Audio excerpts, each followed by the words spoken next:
اچھا آپ سے مفتی صاحب سوال، مفتی وسیم صاحب، کہ اللہ تعالیٰ شہرک سے قریب ہے، اب شہرک کتنی قریب ہے، تو اللہ تعالیٰ کو محسوس کیسے کیا جس کے لیے کوئی پابندیاں ہیں ہمارے اوپر؟ بسم اللہ الرحمن الرحیم۔ بہت اچھا، دیکھیں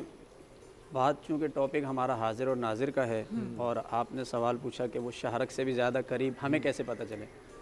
پہلی بات تو یہ ہے کہ انسان کی عادت ایسی ہے، اگر اس کے اوپر چیک اینڈ بیلنس نہ ہو تو وہ جب آزاد ہوتا ہے تو بہت کچھ غلط کرنے لگ جاتا ہے جی، اگر اس کے اوپر کوئی سیکیورٹی لگا دی جائے اور اس کو چیک کیا جاتا ہو تو پھر وہ تھوڑا سنبھل کر چلتا ہے۔ یہ جو حاضر اور ناظر کا تصور ہے نا، یہ کیوں ہمیں پختہ کروایا جا رہا ہے یا آج ہم اس پہ کیوں گفتگو کرتے ہیں، یا دین اسلام نے کیوں یہ تصور دیا اور یہ ہمارے دلوں میں کیوں راسخ ہونا چاہیے؟ اگر یہ آ جائے تو یہ بالکل ہماری عادت کے مطابق ہو جائے گا کہ جب ہم یہ تصور قائم کریں گے کہ کوئی ہمیں چیک کر رہا ہے، کوئی ہمیں دیکھ رہا ہے، اب چاہے ہم مجلس میں ہوں یا تنہائی میں ہوں، پھر ہماری نظر یہ ہوگی کہ کوئی دیکھ رہا ہے، ہم کبھی غلط قدم نہیں اٹھائیں گے۔ اب میں آپ کے سوال کی طرف آؤں کہ ہمیں محسوس کیسے ہو۔ دیکھیں دین اسلام کوالٹی پر بڑا اعتبار کرتا ہے، اگرچہ کوانٹٹی اس کا بھی اعتبار ہوتا ہے لیکن زیادہ جو اعتبار ہے وہ کوالٹی پر ہے، آپ کی کیفیت پر ہے، اخلاص، یعنی آپ جو بھی کام کریں گے اس کے اندر آپ کس درجے پر کس کیفیت میں جا کے کرنے والے ہیں، سبحان اللہ، دیکھا اس کو جاتا ہے۔ اگر میں اس کو مثال سے سمجھاؤں کہ کوالٹی کا وزن کیا ہوتا ہے،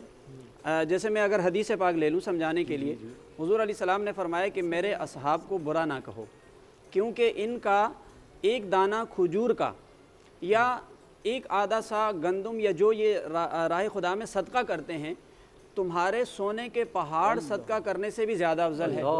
اب اگر ہم کوالٹی کی بات کریں اور کوانٹٹی کی بات کریں، دونوں چیزیں دیکھیں تو یہاں سونے کے پہاڑ تو کوالٹی میں بہت زیادہ ہیں اور وہ کھجور یا وہ گندم یا جو وہ تو بہت کم ہے، لیکن وجہ کیا ہے؟ اس کی کوالٹی زیادہ ہے،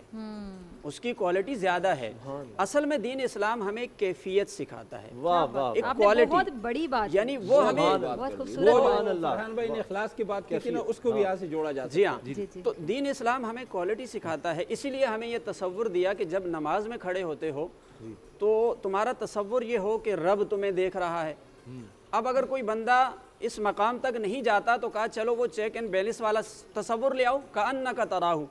اتنا تصور قائم رکھو کہ کم از کم تمہارا رب تمہیں دیکھ رہا ہے، تم رب کو دیکھ رہے ہو۔ ایک میرے ذہن میں بات ہے، آپ میں سے کوئی بھی جواب اگر دینا چاہے، یہ میرے خیال سے سب کے ساتھ کبھی نہ کبھی ہوا ہوگا کہ نماز ہم دن میں 5 بار پڑھتے ہیں، کئی بار رہ بھی جاتی ہے، پھر قضا پڑھ لیتے ہیں، تو میرے ساتھ ایک دو بار اس طرح ہوا کہ مجھے ایک نماز ایسا فیل ہوا کہ یہ بہت ڈفرینٹ نماز تھی، بہت مطلب یہ باقی نمازوں سے، میں ابھی بھی اگر ریکال کروں وہ تو میں علامہ صاحب سے شاید میں نے پہلے بھی ایک بار یہ بات کی تھی، مجھے لگا کہ شاید وہ نماز باقی نمازوں سے بہت ڈفرینٹ تھی اور اس ٹائم پہ مجھے باقاعدہ میرا جسم کانپا، خوف طاری ہوا، جیسے واقعی اللہ تعالیٰ سامنے کھڑے ہو کے دیکھ رہے ہیں، لیکن وہ نماز مجھے ہر بار نصیب نہیں ہوئی۔ یہی وہ جو کوالٹی کی میں بات کر رہا ہوں، یہ وہی کیفیت ہے جو کبھی کبھار کسی بھی انسان کے اندر پیدا ہو سکتی ہے، اور اگر وہ اور اس کو اگر ہم کنسسٹنسی چاہیں اس میں کہ ہمیں ہمیشہ وہ اگر وہ ملے، اپنی عادت بنائے گا، اس کے لیے ہم کیا کر میں سکتے بات ہیں؟ کمپلیٹ کر رہا ہوں، اگر وہ عادت بنائے گا تو ضرور اس کی یہ کیفیت پیدا ہوگی۔ میں بات جہاں سے میں نے چھوڑی تھی کہ جب نماز میں کھڑے ہوتے ہو تو آخری منزل یہ ہے کہ یہ تصور قائم کر لو